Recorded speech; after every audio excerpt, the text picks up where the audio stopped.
Hi, everybody. Welcome to our show, our Scientology Stories Peeling the Onion. My name is Mark Fisher. We want to wish you a happy Sunday afternoon, wherever you're at. And before we get started here, I'll introduce my co-host, Janis Gilham Grady. Good day, Janis. How you doing? Aloha, Mark. Good day, everybody. I'm doing good. I've had a fun morning, and I'm ready to roll. And so let's put everything else aside and bring in my good friend, Biddy Blythe. Hi, Biddy. How you doing? Fine. How are you? I'm doing good. We're having a nice day. The weather's great this time of year. I just love it, Yeah, it's a bit warm here. I'm in California, and it's a bit warm. It's at least where I am. I'm not right on the coast. I'm about 25 miles inland, and so it's a bit warm. But I'm not in the Inland Empire. I'm right before that. So. Right. Do you get? Are you in the part of California where people don't put air conditioning in their houses because you know exactly? what I mean? I haven't used mine. But I looked at because I have Las Vegas on my app too, so it's a bit cooler than Las Vegas, but it's the night swings and stuff are similar. Yeah. Well, I didn't have any air conditioning on last night. I just had the windows open and the house was cooled off. Yeah. This morning when I went out horse riding, I could feel that sun, heating up my skin. Yeah, but that's a feeling. I do like that feeling of the heat. Yeah. Well, we're doing a live show here today. Poe on the go is in here. Howdy. You all can get into the chat. Okay.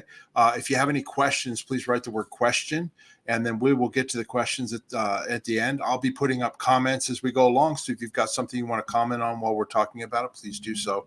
I was just on John Poe's show with Russell Miller, the author of Barefaced Messiah. He did a 1-hour interview with him, and it was fantastic. I just wanted to let him know, Russell Miller, what an important book it was that he wrote, because it definitely changed my viewpoint about a lot of things.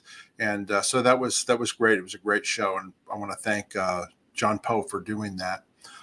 Anyway, if you have any questions, like I said, get in the chat. If you want to super chat us or super sticker us, we appreciate the support, and then we can keep on going with these things. Okay. Anyway, let's get started. All right. I wanted to first of all show this picture here, which is on the thumbnail. Janis, why don't you tell us how we got this picture? Yeah, I got it from one of Kenny Lipton's daughters. Someone was asking if they had any pictures of the old Cadet Org days in PAC in LA. And so she was going through pictures and found this one that Kenny Lipton had probably taken of Biddy and I back. I think that's back in '88, and we're going to discuss this photo at the end of this live broadcast. But that's right. It was probably 1988 that was taken. You both look back so when my hair was had some color in it. Janis, your hair is curly, right? You're still as curly, right, Janis? It's not as curly, but it's still curly. That's great. Anyway, we wanted to talk a little bit about, recently there's been a lot of discussion about elder abuse in Scientology and the Sea Organization. The story that Mike Brown came out about, talking about his mother and actually successfully taking her out and getting her better care. And we wanted to talk about that because this has been sort of a long-term thing in Scientology and the Sea Organization. It's one of the things that I was wondering about when I was younger too. I was going to what's going to happen when I get old and they can't take care of me anymore? And so we want to discuss that here with you all today. And we'll start ahead. Janis, what do you want to start us off with regarding the story about your mother? Yeah, well, let's put up her picture so everyone can see how beautiful she was. There she is. But she had been in the Sea Org since 1967, one of the original Sea Project people. And she was a Class 8 auditor, and she was the Flag Executive Briefing Course trained. So she was like the top of the line, and she built up Celebrity Center from nothing to where it became the largest Class 4 organization in the world at the time, with over 200 staff at one point. And after she was removed through the Guardian's office false reports, She was then assigned to starting up the PR org, public relations organization, and just dealing directly with the celebrities and not having an organization really backing her. After that happened, she got pretty sick. She ended up having a stroke, and she was down in Mexico when she had one of the stroke attacks, and they sent her tour team that she was with, including Heber, sent her back to Los Angeles on her own. And I believe it was Pat Gualtari or someone who picked her up at the airport and said that when they got her, she was slurring her words. Anyway, she went home and just laid in bed at the Wilcox until my sister got a phone call. And the phone call was, your mom is really sick and nobody's going to tell you. So my sister, she was over in Los Angeles at the time, so she went over to the Wilcox and went to mom's room and found her just laying in the bed and not able to move, nobody there helping her anything. So she ends up calling 911 and getting her to a hospital and getting her treatment. And they found that she had a huge tumor in the back of her head. So because my sister got involved is why she finally started getting some attention. Otherwise, everyone was too busy working, clearing the planet to give a damn about this person who, though they used to be upstat, they're now downstat because they're sick and they don't deserve time or people don't have time for them. Anyway, they then had to get her to Flag, where David Mayo was going to help her case-wise, and no one would approve any financial money to fly her to Clearwater. Anyway, finally, I think it was Spanky or someone who finally got some money together and got her to Clearwater, where they found she had 3 tumors, not 1. Anyway, so she was getting audited as the solution in the Fort Harrison. No one now sending her out for any medical treatment or anything. And then, and my brother and I weren't even told what was going on. And I only found out when I got a letter from her and I found that it didn't make sense. And I started asking questions, but that's a whole nother story. But anyway, my sister managed to, there were people who were supposed to be caring for her in Clearwater. They weren't. My sister somehow managed to get some money together, flew to Clearwater. Once she got to the airport, she called Mom and said, Mom, I'm at the airport. I'll be there real soon. She got there. Once again, nobody is there. She's there laying in bed hallucinating. My sister calls 911 again and gets her taken out to the hospital where she eventually passed away. But this is, again, the neglect, not just a senior. She was 50 years old, so she wasn't even a senior yet. But this is the neglect of people needing medical attention and not getting it. Because if anyone had given her the medical attention she needed, or sent it to a doctor when she first said, I have a headache, they would have found that tumor and maybe something could have been done. But no, they wouldn't do that. So anyway, this to me is just showing the abuse of people needing medical attention isn't just a recent thing. It's a long-term thing because clearing the planet is more important than one of your top executives or even a staff member or even someone who just sweeps floor. These are all people and every one of them has a value as a person. And that's what Scientology was supposed to be all about, is helping those people. That's my rant. No, Janis, I remember that when that happened.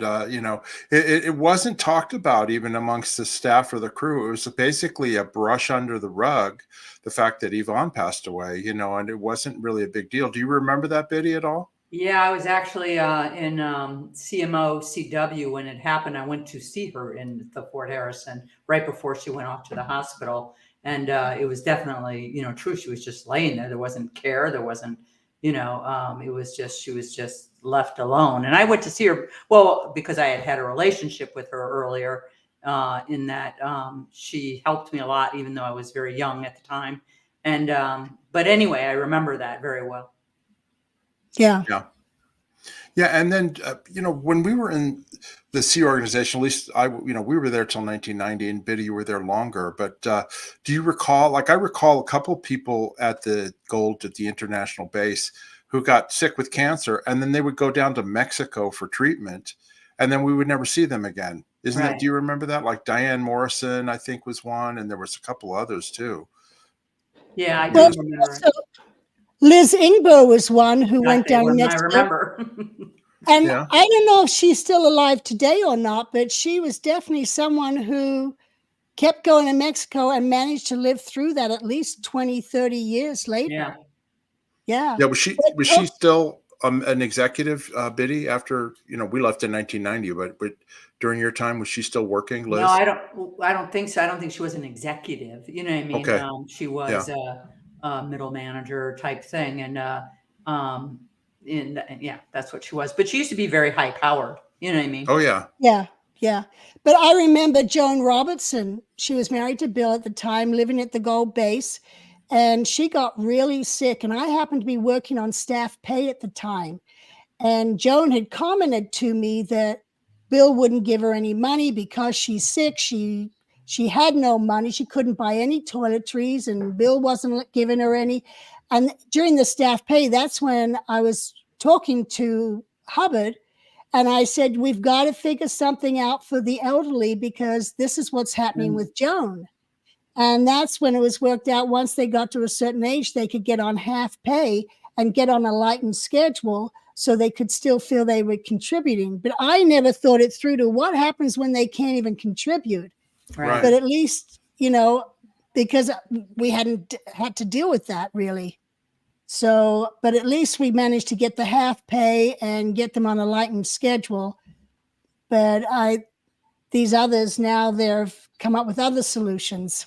Right, exactly. Yeah. I mean, one thing that's interesting and sort of gets into the other part of this is that the story on Rosemary Brown is horrific. You know what I mean? That happened to her, and everything that was part of it was horrific. And just the, all that. But then we happened to see the list that was provided.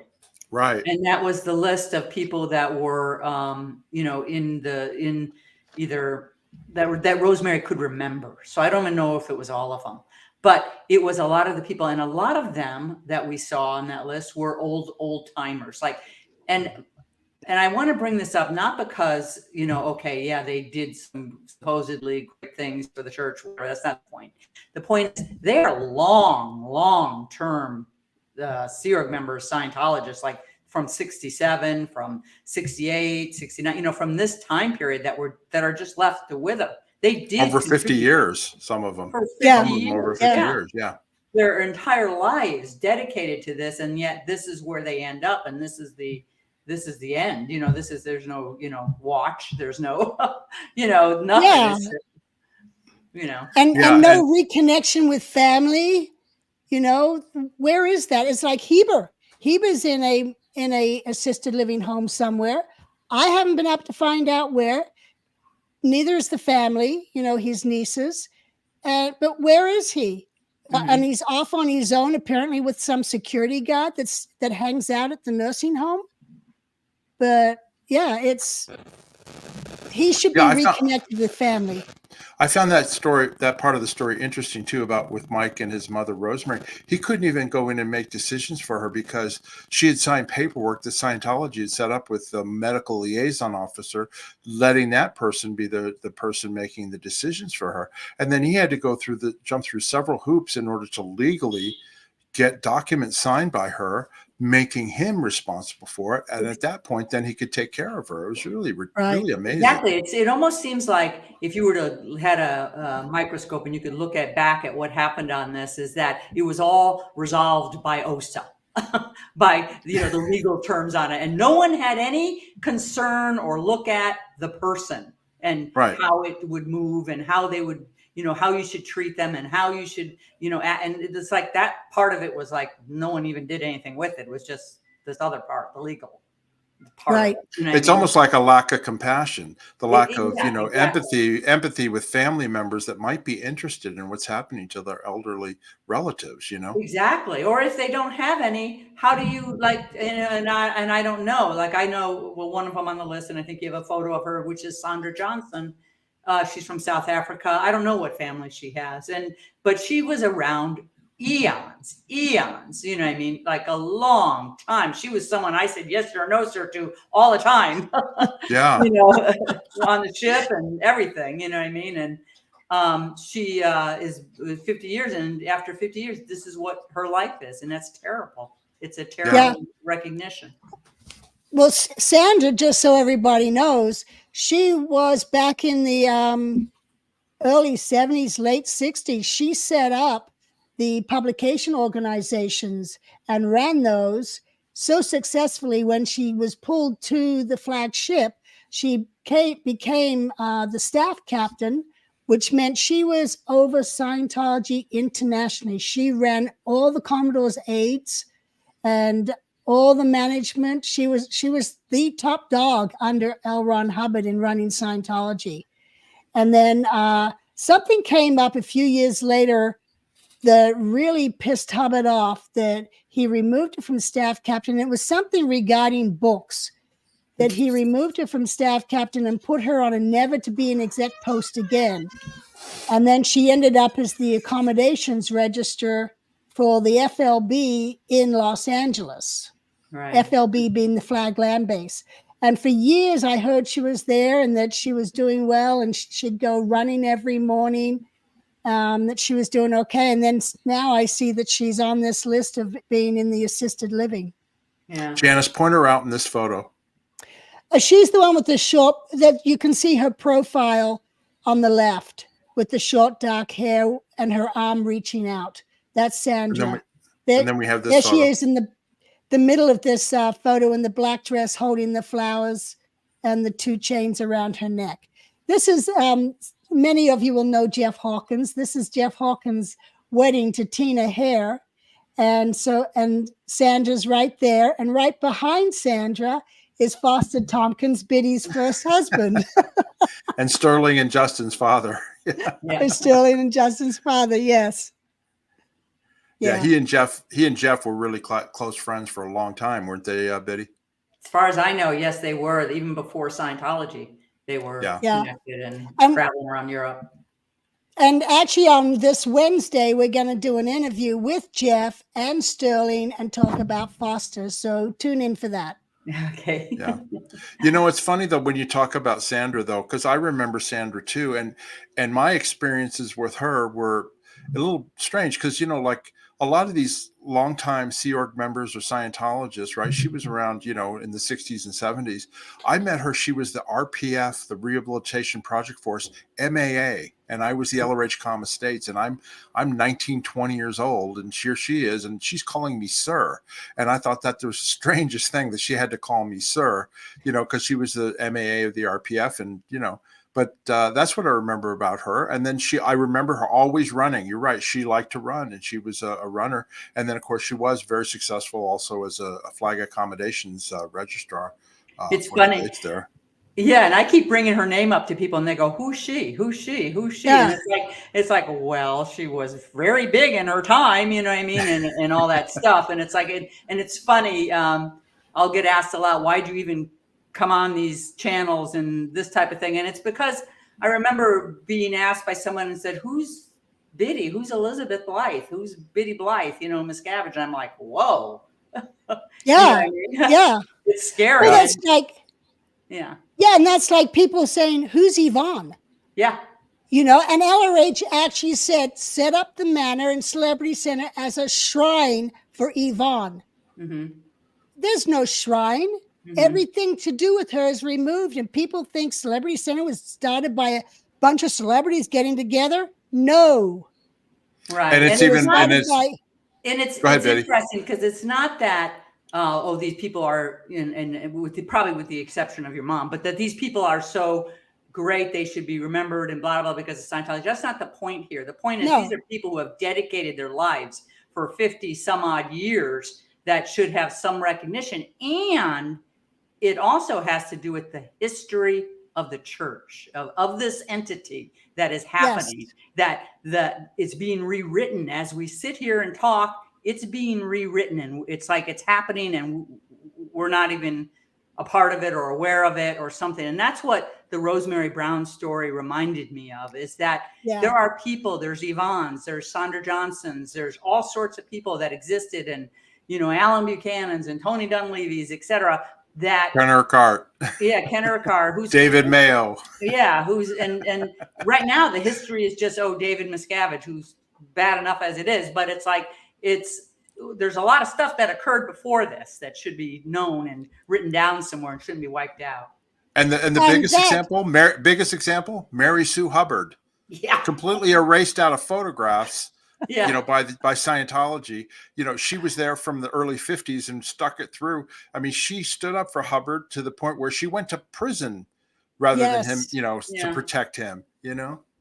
Yeah, exactly. It's interesting stuff. It's like it's like a horse trying to change its colors, you know, way later. And it's, you know, there's a beginning and start of all this that happened. And,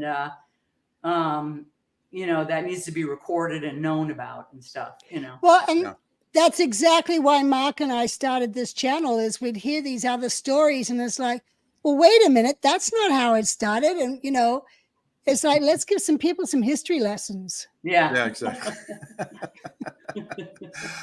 Oh, another one on the list. It was a long list. Is this lady who we all know, which was Janet Wiland, right? Right. Yes, Janet Wiland. You know, Janet, her name was Janet Thompson, and I knew her back at St. Hill in 1967. She was 18 years old, and she used to teach my brother Spanish to help him get through his Spanish class at grammar school. She would come over to the house and work with him doing private tutoring. And then it was great when she showed up on the Apollo, because she was a friendly face that I knew. And she was put into public relations because she was bilingual. And she was just a great lady. Yeah, she was. I remember her from the Apollo, again, as in the port captain's office. And this is the public relations end of the ship. And they dealt a lot with port relations and stuff. And she was on there, probably because she also spoke Spanish, which was similar to, you know, obviously Spain. And also it's a lot similar to Papiamento in the Caribbean and stuff. So anyway, she was put to use, and she was very good at it. And I know because I studied it for the free ones, you know what I mean? So I had to study port public relations, and I remember her coming up quite a bit. Yeah, she was very good. Mm-hmm. And Janis, go ahead and describe who are the people in this photo here. That's Janet in the middle, obviously, right? Yeah, Janet in the middle. You know, I recognize the lady in the white shirt in the front, but I don't remember her name. So let's go over to the right. And the one in the front, that's Laurel Watson. And she was also a LRH public relations person. Right. And right behind her is Vicki Berman. Vicki was Mary Sue Stewart. Mm-hmm. And then directly behind Vicki and Janet in the middle is Clarice Barnett, which is Shelley Miscavige's older sister. We used to always call her CB for Clarice Barnett. And then she married John Brousseau, and it was still CB. Yeah. And there's Janet again on the right next to Barry Watson. And to the left is Sue Baker. And right behind Barry, that looks like Rick Sheehy, who I believe is still at the Flag Land Base. Yeah, it does look like Rick Sheehy. Yeah. And there's Janet. She was doing makeup for the photo shoots that Hubbard was doing when we were in the Caribbean. And she's doing the makeup for Bob Young, Captain Bob Young. And he's a captain that was in PAC, right? In Los Angeles on the Excalibur. Is that right? Yeah, he was. And then after he left the Sea Org, he became a fully certified captain and was captaining ships as his living. He passed away, I think it was probably 2 years ago, about a year or two ago. Okay. Yeah. Anyway. So we've got those, and it's amazing. The list was really long. That Rosemary Brown, you know, that was listed down, and I didn't recognize a lot of the names. A lot of them were people that were in Los Angeles at the Advanced Organization or at ASHO. Yeah. But I was shocked at how many there were, because I mean, well, of course we were young when we were in there, right?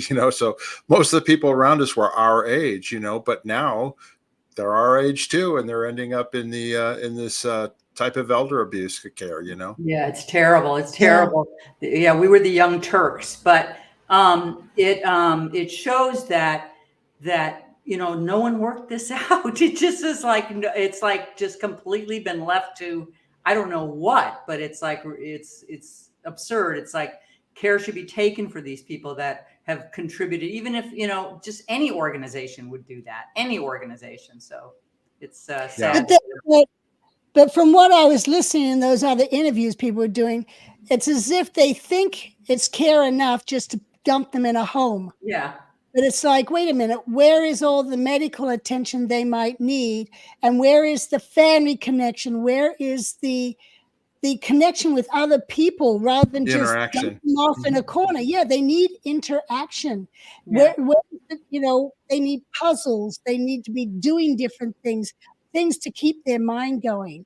Right. Yeah. Not just sitting there rotting away, or, here's a Kindle. Well, that was actually a good thing she had a Kindle. She was able to get online. Exactly. I didn't really understand, though, how they ran up her credit card. Is that how they did? They took her money, right? They just took her money, and I didn't really understand how they did that, but it's so criminal. Just running somebody's credit card and taking their money, and because they're elderly. I mean, it's crazy. Well, it makes me wonder what's happening with Heber's money, because Heber always had residuals from Paint Your Wagon and 1776 and things like that. So it makes me wonder, is that just stashing in a bank, or what's going to happen to it? Or is it being used to help him? I don't know. Or is it being read for the IAS? Yeah. Yeah, it's really sad. It's really shows that it's the organization itself has stopped and ceased all create and is just operating on old policies. I mean, it must be, because this is something that was going to happen. And like Mark, like you said, we were young when we were in, and now we're older, and now we see these people. Well, and nothing was ever, determined. Okay, well, for nothing was figured out. Yeah, nothing was figured out. It's just it's terrible. Yeah. It's really an indication of, I mean, it's terrible ageism and all that, but it's also an indication as an organization that it's going nowhere. Right. Exactly. Yeah. Janis, I'm going to show this next picture because you mentioned this is another one of these elder abuse cases, right? Yeah. Yesterday I was listening to Tony Ortega's interview with the Conley sisters, Trish and Liz. And that's their mother there on the left in the brown pants. That's Kate Conley. And I became good friends with Kate when I was on the Free Winds. This was taken my last day on the Free Winds. Captain Napier standing next to Kate and Milt Wolf. And they presented me with a plaque that had been signed by all the crew. And that's Jenny Linson on the right, and Scott Campbell behind us.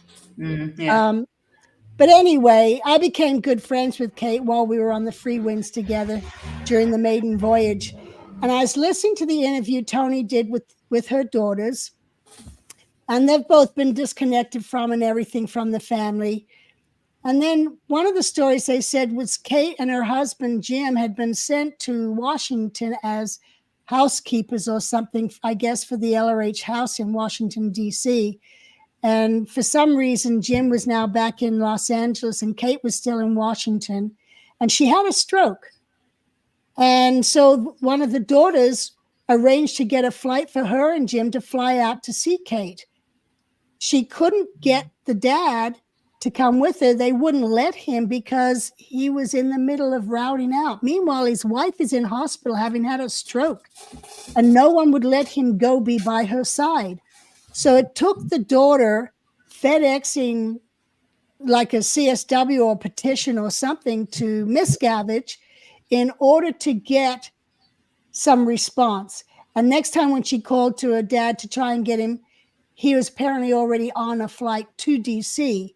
But it took that having to go all the way to the very top. And I know when I've worked with Miscavige, I know the orders come from him.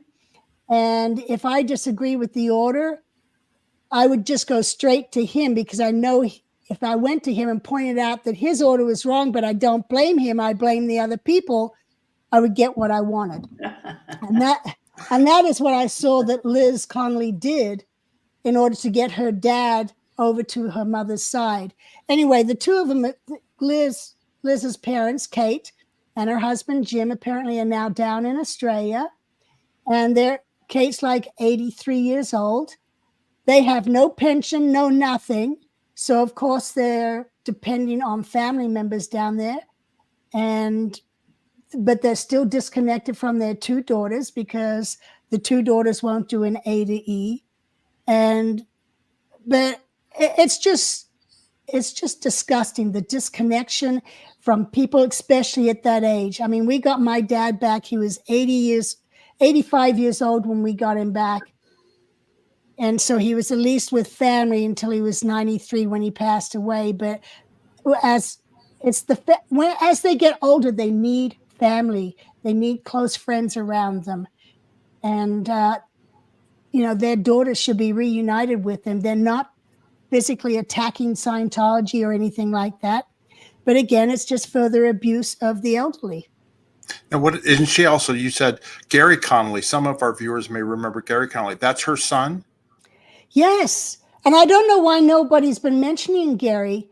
Last time I saw him, he was one of the MAAs, a master at arms or an ethics officer at the Gold Base, and rode around on his motorbike, making sure people were working and no one had a cigarette break, or, oh, you stopped to drink a sip of coffee, get back to work.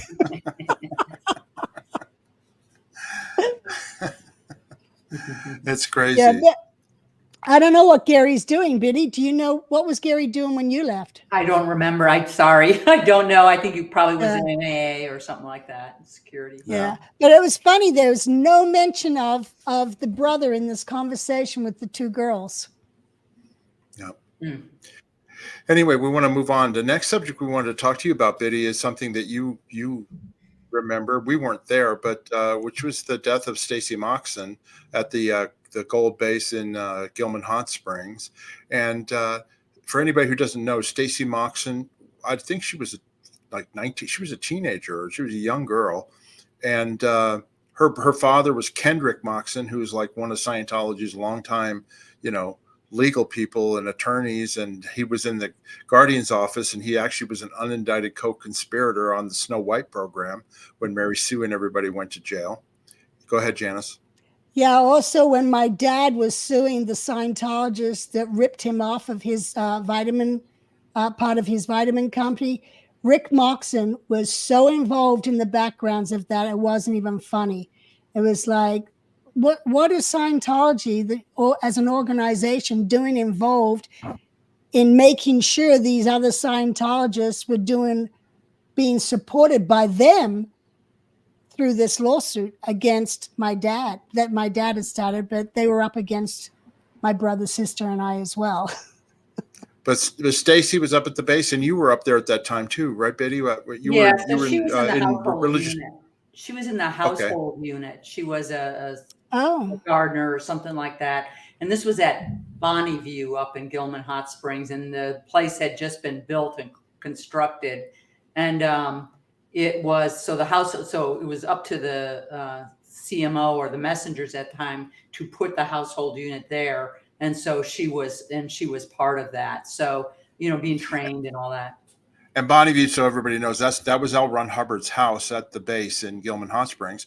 But when you're talking about it being rebuilt, this was after he died, right? So basically you're putting a staff there to maintain the house to be ready for L. Ron Hubbard if he ever returned, right? Exactly. I didn't, but there was a no, I know. CMO. Yeah. And but it was, so that's what she was a part of. You know what I mean? I remember the day very well because I was on that base when it happened, down in what we call the villas, and which is a birthing quarters for executives at the base type thing. And What was your post at the time? I wish I could remember. But you were in Religious Technology Center. Oh yeah, very high. And so I was on that thing, and so I was ironing, and the power went out, and that's when I stopped. I went, "What was that?" And so I ran out. And I remember because Ronnie was there, and he was like, "What happened? What because all the power went out. There was no lights. There was no nothing." And I ran up there, and I got told it happened at Bonneview at that house. And so, of course, I was concerned about the house because of renovation and everything like that. You know what I mean? So I ran up there, not knowing what had occurred at all. And I get close to, I come up and I see the box, which she had gone into. And there was, guys, what's his name? The electrician guy, not Martin. Oh, Martin Reed. Martin Reed. Not Martin, the other one. He limped. I don't remember. Beckett. Oh, Beckett Wells. Yeah, no, he was after us. Yeah. And he was there, and he goes, "Don't go down there. Don't look. Don't even." And it was a horrendous situation. And he said he stopped me from looking, I remember. And I'm so glad he did. And I thank him for that. But anyway, at that time, so then we found out, what had occurred. So then as the day rolled on, it was like, well, what happened? All this type of stuff. And at that time, Marion Dendu went out to where Stacy lived. It was Stacy, and she had gone into this electrical vault, which I want to point out the day before she went into that vault, and or 2 days before, Martin Reed had done a briefing on all the HU staff on how you don't go in that vault. It's very, it's live. It's, it's something, it's very unsafe and all that. So she was aware of that.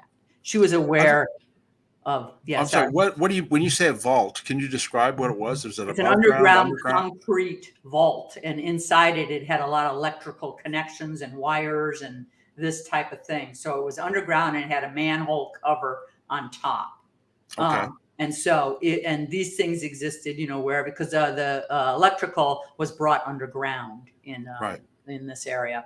And so, so there wouldn't be telephone poles or poles around and that type of thing. So, but they're very dangerous, or they can be if you were inside them. And so Martin then took it upon himself to train, don't go in there, etc. So it was well known how dangerous this was. I bring that up because I asked that. I had at the time I asked, well, did anyone train anyone on how dangerous these things were? And I got told, that's when I got told, yeah, Martin did. So anyway, so then we're pulling strings, and what that means is we're trying to figure out what happened, and we're pulling on things that we think where it might go, and it's a dead end, and we'll pull on another string. And one of the strings we were pulling was Marion Dendu went out to where Stacy lived. Marion Dendu was in RTC at that time, and she might have been internal exec at that time. I could be wrong, but that's a position that is runs all the internal portions of the org chart, you know what I mean? And human resources, treasury, things like that. Yeah, exactly. And so, and she went out and she said she found a note from Stacy written to her mother saying Stacy was supposed to go down to PAC, Pacific area, so we were at INT at this time, and she was supposed to go down, do the 2.5 hour, 3 hour trip to the Pacific area to meet with her husband and her family. That would be her dad and her mom and her husband at that time. She was very young. You're right. I don't know that she was a teenager, but she was very close, 20, 19, something like that. She was supposed to go down. It got not approved. And that was one of the strings we were pulling. Why did it get not approved? All this other stuff. So, but the one I'm talking about now is the one with Marion, and was going and looking through her stuff. So in her room where she was, it was found a note written by Stacy to her mother saying, these clothes and everything in this box is for you, and I wanted you to have it, and this type of thing. It sounded like a goodbye note. Right. It didn't say anything more than that I was aware of, but it was, and I had it read to me many times, and I actually read it. But it did seem like, hey, I wanted you to have these clothes or these items because they might be useful to you, or they would be, something you might want. And so, Right. and I went, whoa, that sounded like a goodbye note. And at this point, the story had been running, that she had gone down there looking for a squirrel because she was, friends of all the animals and stuff like that. And she was very that way. But Can I ask you, Sure. was there any way a squirrel could get inside the vault without the manhole cover being taken off? I don't think so. I don't think so. I don't think you could have gotten into that. You know what I mean? And yeah, I don't think you could have. Anyway, and plus, I think because of the briefing she had previously, she would have known that at that time to have gone down there would have been very dangerous. And the other string we were pulling is, well, how can this happen? You know what I mean? And you would have to, not to be gross or graphic, but you'd have to touch two different wires at the same time. Right. Right. So you'd have to put a hand on one and a hand on another. You couldn't just touch one and it would be a problem. It had to be these two different things. And so, and that's what it was. And so that's, and I remember, so this got brought up in one of these SP channels or something about how, what you tell, what does David know? What does he doesn't know? And all this type of thing. And I remember being briefed at that time, and I thought it was by Marty, you can't tell Dave this stuff. You can't mention this stuff because he was on the ship at the time. So he wasn't there. He wasn't there. He was not there. He was not at the base when this happened. Backstory to this happening is at the time, the base was at a whole frenzy of getting prepared for John Travolta visiting the base after Battlefield Earth. So this was after the movie was made, Battlefield Earth, and there was all this. And I remember this because there was a huge expense that I personally, maybe I was WC Reserves, I don't know, but I wouldn't approve. And Mark Yeager then approved, and it was for putting mulch over the entire property.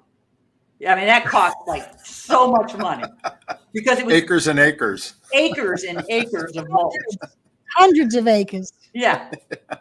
Because it was dirt, and we didn't want the dirt blowing in John Travolta's face. Not that he knew anything of this or anything like that, but it's not like he hadn't been to the base before. He'd been up there before. Yeah, exactly. And it's like all this renovation was happening. So of course it was that way. You know what I mean? But anyway, so you could have watered it down. You could have done many things if you were worried about dust. It didn't have to be mulch. You know what I mean? So anyway, that was a side story. But so this was one of the strings we were pulling, was that, and it looked very much like a note. That combined with a lot of the other strings that were pulled, it looked like it was more than just her going down to look for a squirrel. That was the least probable of all of the situations. And the briefing to David was, limited.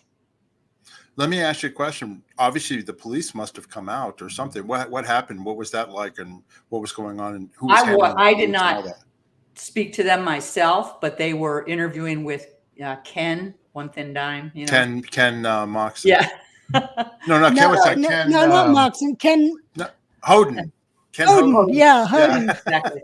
He was in the port captain's office, and Kathy DeSimone, I think, might have been there or something. I don't know at that time, but I remember him being there and speaking with them quite a bit, and telling them what happened and all that. I would just get brief secondhand on that, so I wasn't there for it. But the story on the squirrel came out pretty early. That was like the whole thing to begin with. I remember telling on the phone Marty and all that type of stuff that this was a lot more serious than what is being communicated here. This is serious. And that was when I was like, no, you cannot say that to Dave because you'd be putting him in jeopardy by communicating it on the phone line. You know what I mean? Yeah. It was an OSA view, legal view of it at that time. And so, and that's what I know about it. What about, what were the crew told? I mean, they must have heard about it, or was it the squirrel story? The squirrel story. And if you knew Stacy, you'd know she was a very rough and tough rumble person. She was very dogs and animals were her friends and she was one with them Yeah. and all this other type of stuff. So it wouldn't, and of course that horrible story, you'd be like, anything, I'll take anything. Just tell me what happened. You know what I mean? And you would take it because you didn't want to hear anything else that would have happened. Or It's, that was if I part- recall, it's called an acceptable truth. Yes, exactly. That was the Yes. Scientology term for it. You tell them an acceptable truth. Oh, she loves That's animals, right. so we'll tell them the story. Exactly. How about, Exactly. was there any blowback on it at all? Like when Miscavige came, did he ever talk to you about it or anything? No, I remember we did a huge, I doubt it's there anymore, but I planted a ginkgo tree at BV for her, myself. You know what I mean? I got it and Yeah. we planted it and blah, blah, blah. And I doubt it's still there, but we planted and we did a bit of a ceremony to send off and say goodbye and all this stuff. And I remember it was my first ever panic attack or anxiety attack was at that time and that was pretty rough. What were Now you gonna say, you Janis? did that for Stacy. Was there something done for the rest of the crew, or were the crew briefed that Stacy is now dead, or that was kind of just kept hush hush? No, it was brief. There was they were briefed that she had died, but how she had was through the squirrel. Yeah. Incident, Okay. you know what I mean? So it was. But there was no service or ceremony or anything. Nope, like not that. other than a crew briefing type thing, and that's Yeah, where and that started. that's typical in the Sea Organization. I mean, I've heard stories that when Annie died, they didn't even tell anybody. People found out about it later. As a matter of fact, Mark Headley tells the story. They were still collecting money for her birthday or present or whatever, from the gold staff after she'd already passed away. Yeah, All this Yeah. stuff is kept off of the staff. They don't tell them anything like this. right, exactly. Well, even her sisters had no idea. A year or two after she'd passed away, no one had told them. Exactly, and I don't know Annie's what. sisters. Yeah. Yeah, exactly, and I don't. And Annie, I think, passed after I had even left, but Yes. it Yeah. was a terrible story, on that, and I think on Stacy was all well hidden. It was all pat down, squirrel story. Don't say anything else. That's all it was, and all that type of thing. And it was because it was legal in nature. It was immediately taken over to that side. Yeah. Office of Special Yeah. Affairs. Yeah, and handled that way. Yeah. Anyway. That's a sad story.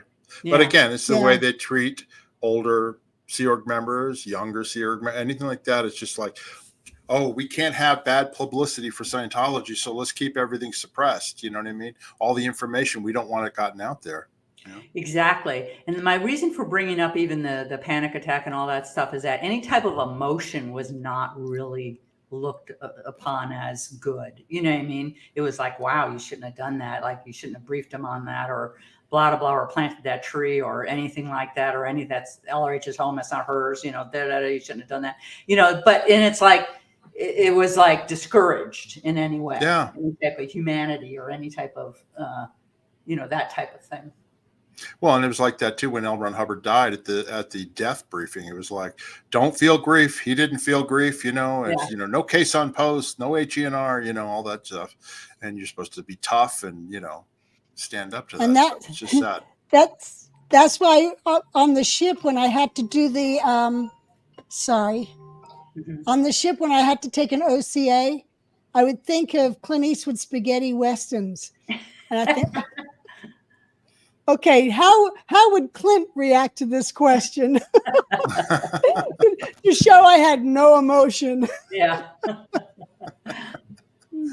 Okay, great. Hey, listen, I wanted to.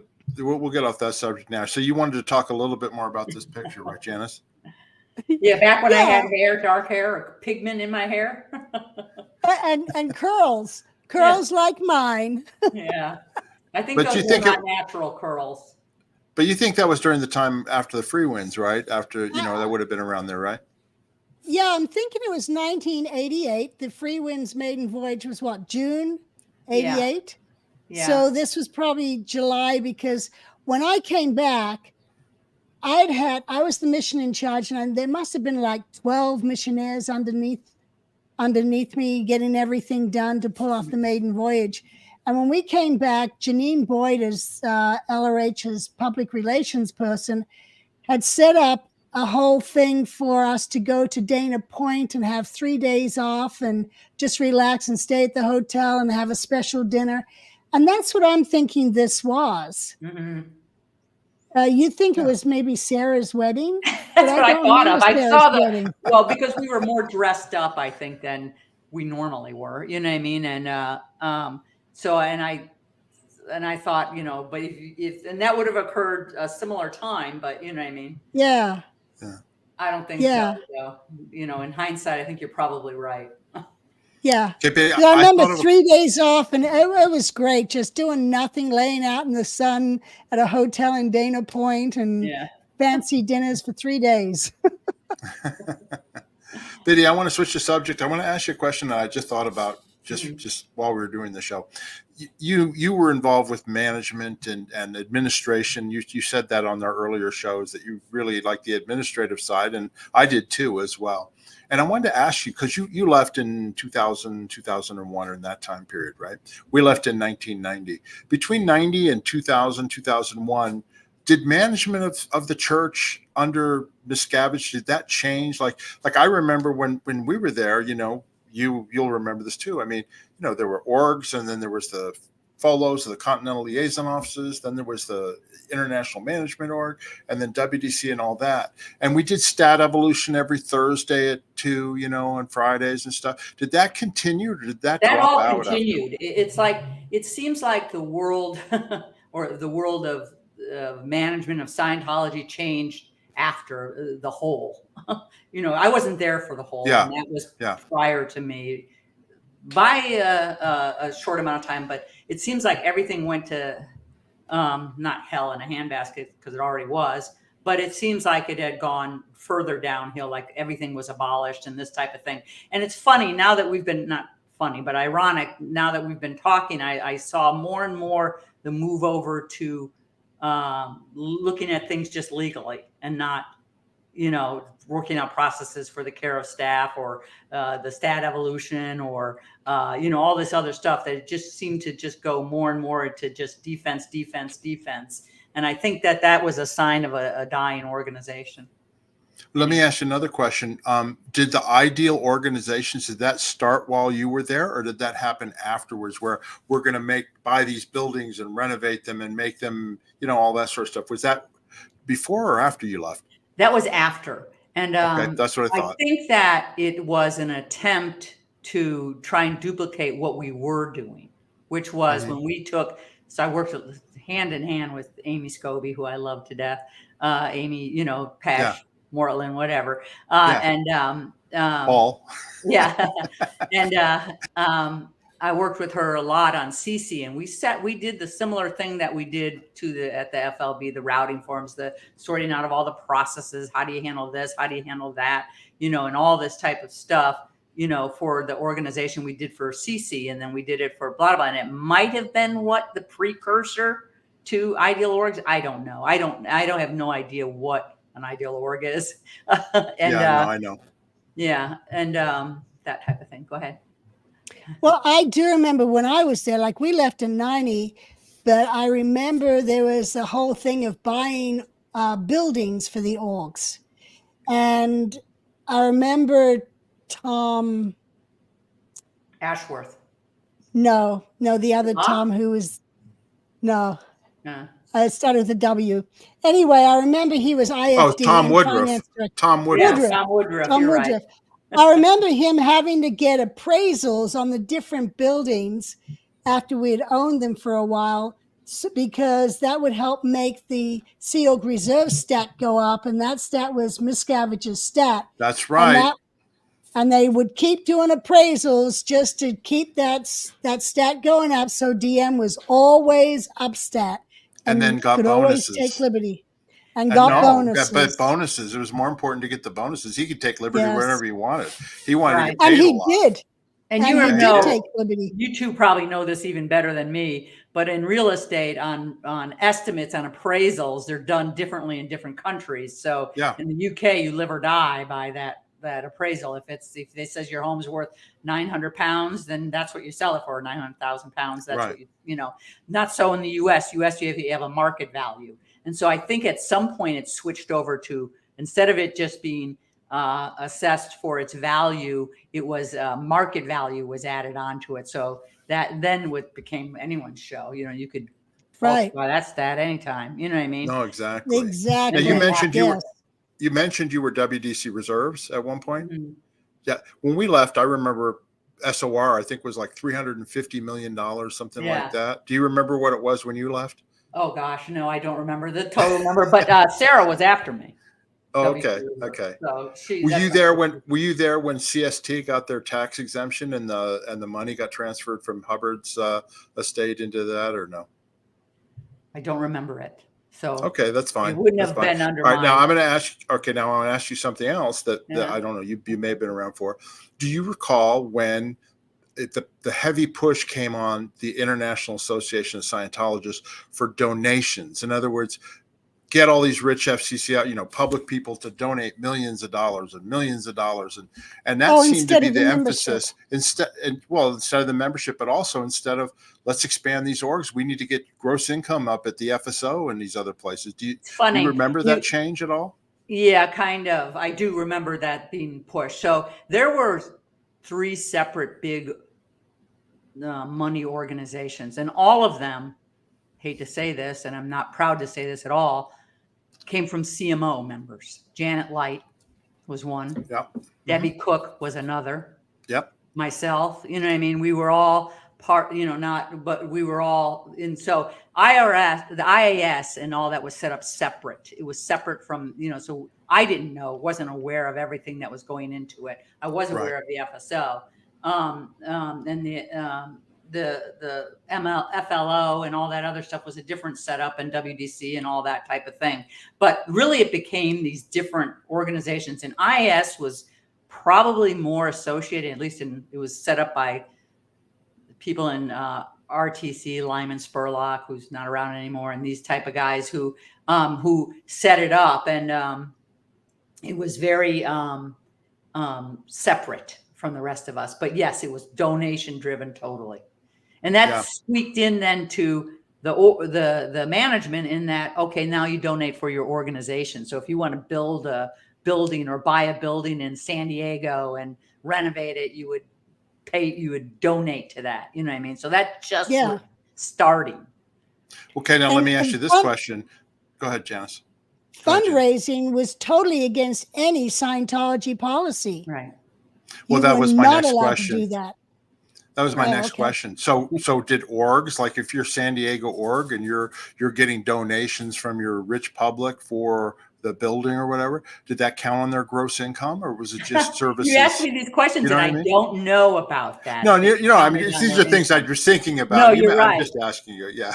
I don't know which one it would have counted on. I don't know. I do not remember it ever going on to the gross income, but it would be added into reserves because the money was going into a reserve account. Absolutely, would definitely affect SOR reserves, and definitely would have affected that. And so does all of them lead up to that. Yeah. You know what I mean? So it all funneled to that. Yeah. And so anyway. And that was all based on an attorney making a suggestion of setting up the International Association of Scientologists. Yeah, offshore. And getting money that way. Offshore, yes. Okay, now I'm going to ask you another management question because you and I are both managers or whatever, right? Okay. All right. When were they still pushing delivery? Because Hubbard always pushed income, but he also pushed delivery. In other words, that value of services undelivered, that was a major stat in an organization because he did not want any refunds or repayments. So did the focus still stay on that all the time while you were over management, or did it change? It was on that when I was, like, for instance, in the FSO, I never went to Department 6 or Division 6 income lines. I was never even on those. But the VSD, the delivery of services and all that was of high importance. It was sort of like at that time, management was organize those lines so that they're the most effective and whatever, and then the income will follow. Right. Exactly. Always That was the management point Hubbard pushed, you know. Yeah, Exactly. that's You what I deliver, always you'll make push. money. Yeah. Yep. Yeah, and then That's what don't I always concentrate on the pushed. money. But now it seems to have short-circuited to just concentrate on the money, which again, it's all signs of a dying organization. All these Absolutely. are Yeah. signs of that, you know. Yeah, the focus has changed to we need donations from these rich people, right? So that we can buy all this real estate, which is empty, and we're going to renovate it. But it's still, it shows the IRS that we're spending our money, and then we can appraise these places, and it still keeps our income stats up and everything else. Meanwhile, there's nobody in the door. There's nobody getting any services. There's, you know, that's like second nature. Right. You know what I mean? Exactly. Not even a priority. Exactly. Even on the collections for the free ones, it was all set up the ship first. It was never, there wasn't the attention.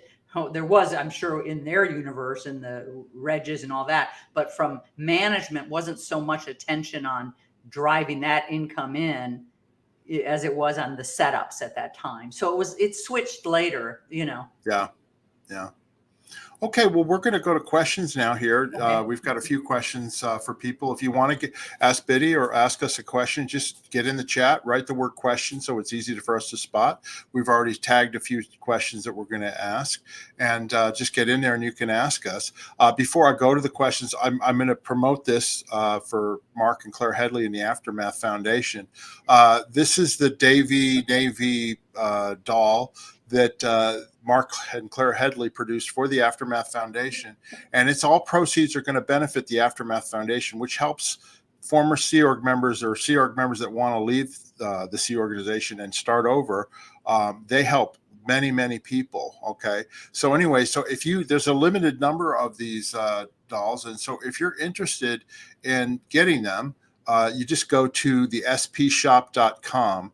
That's the Aftermath Foundation merchandise shop, and you can purchase one of these. And like I said, all proceeds after costs are going to the Aftermath Foundation. So I wanted to promote that. And of course, Janis's book is behind there too. So if you'd like to buy that, just go below the comment section. You'll see it there and you can order it. Yes, Janis. But I want to mention Halloween is coming, and that would be a great Halloween Davy on a shelf for Halloween. That's right. You've heard of Elf on a Shelf. This is Davy on a Shelf. So that's what this is for. Anyway, I told Claire and Mark that we would promote it. So that's why that's up there. All right. We're going to go to questions here now. Okay. And before I do that, I want to mention that Witness just became a member of our channel. Thank you very much, Witness. Welcome to our channel. If you want to become a member of our channel, hit that join button on our YouTube page and then follow the instructions, and you get various perks. If you become a peeling master, you get an autographed copy of Janis's book, and then we do monthly one-on-one chats with our peeling masters. So anyway, we want to thank him for that. Thanks very much, Witness. All right, so we're going to go to the questions here. And here we go. Question. YouTube watcher question: are older Sea Org members who require care considered PTS like ill people? Well, I don't know. I don't know either. I wasn't there. You know, it's funny. It's like it's like almost like the best person to ask is Rosemary Brown, because it's like yeah. When we were there, we were young Turks. We weren't the older people, and so they're now there. And so, what are they treated? I mean, it looks like they're treated like that. Yeah. That's crazy.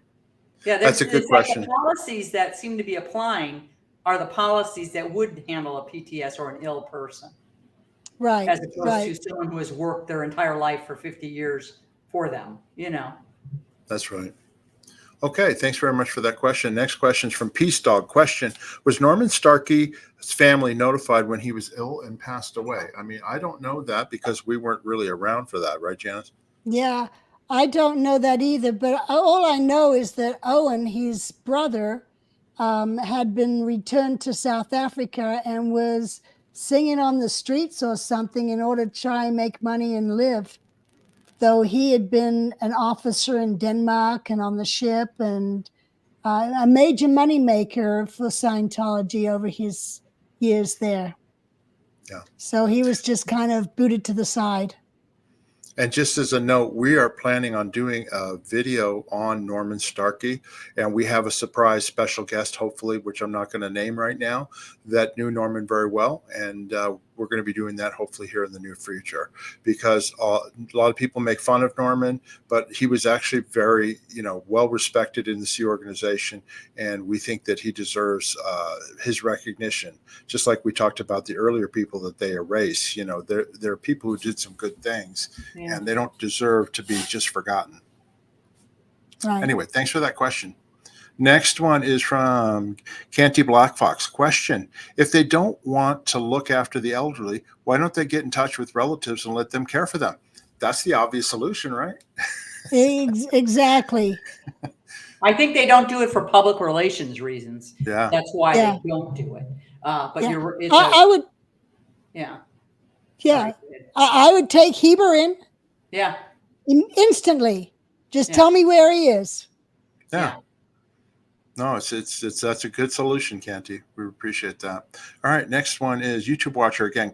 Comment: DM centralization of power not only erased so many stories, but also deprived Sea Org members of advancement to higher management.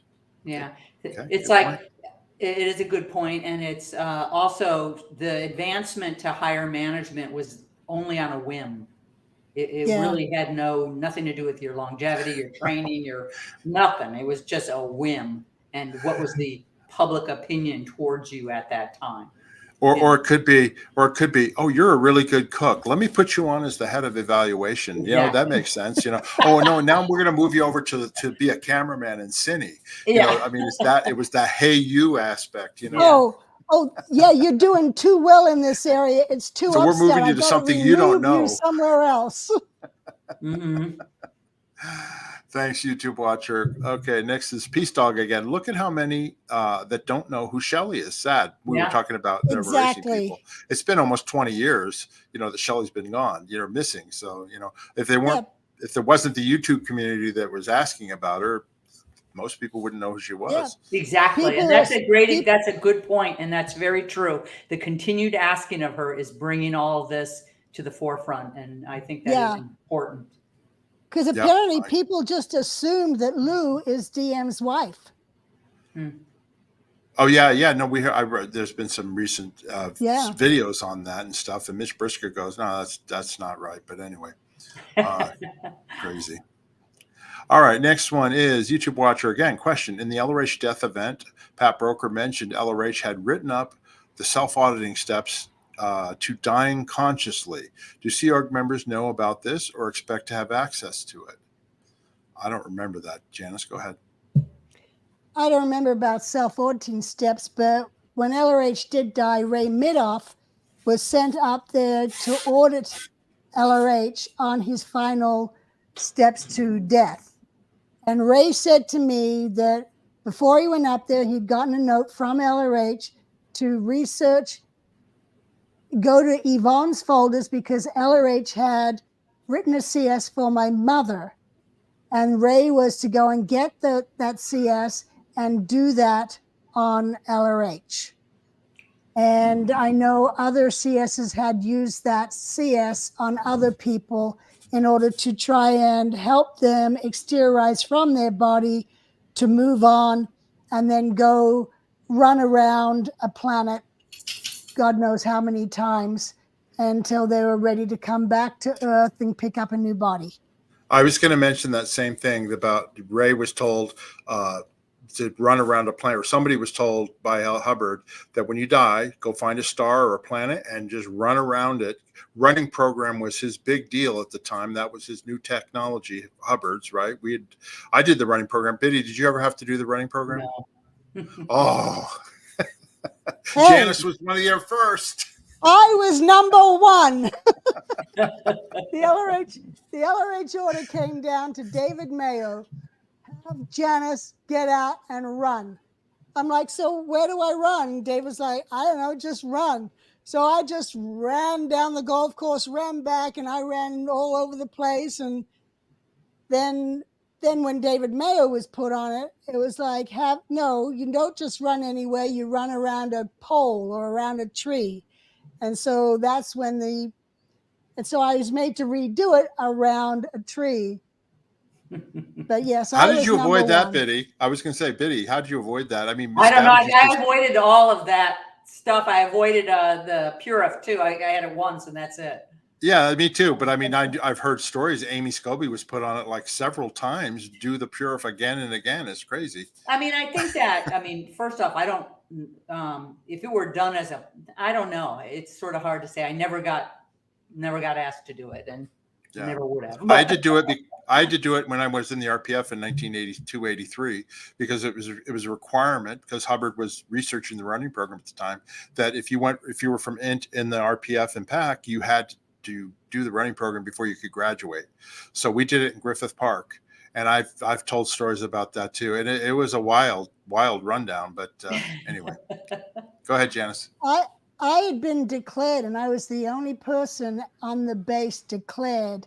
And that was one of the steps I had to do to get undeclared. And that's a whole nother story.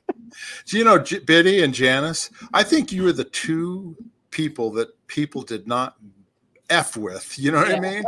Nobody F'd with Janis, because if they did, she'd be like, I'm not doing it and I'm leaving. And Biddy, from what you've told me, they were afraid to make you do anything, because you'd go, I'm out of here. You know what I mean? Exactly. That's a funny story. Okay, great. Let's go on to the next question here. YouTube watcher question for Biddy. What was the most useful datum of management you learned in Scientology, and the most harmful one? Wow. Good question. The most useful one probably was the ability to be able to logic with the data series type stuff. So it's the logic of, you look for this fact, or this fact's dropped out, or whatever. So that was the most important stuff. The most harmful one, and which there were quite a few, was the focus on gross income. Yeah, was probably the most destructive, Go ahead, Janis. I also want to add to the most destructive is disconnection. Yeah. Oh, yeah. Yeah. That has destroyed so many families, still destroying them, and it's not necessary. And even Hubbard canceled disconnection, saying we have the tech to handle. It is not necessary to force disconnection. But they're still doing it because there's so much things people will find out about DM if people started talking. Yeah. Yep. Next question, YouTube watcher question. Janis mentioned recently that David Mayo commented to her what he originally audited LRH on when he was ill, and it was not BTs. Does she remember what it was? No, David never actually told me exactly what it was. He just said what the NOTS auditing is today is not what he was auditing Hubbard on.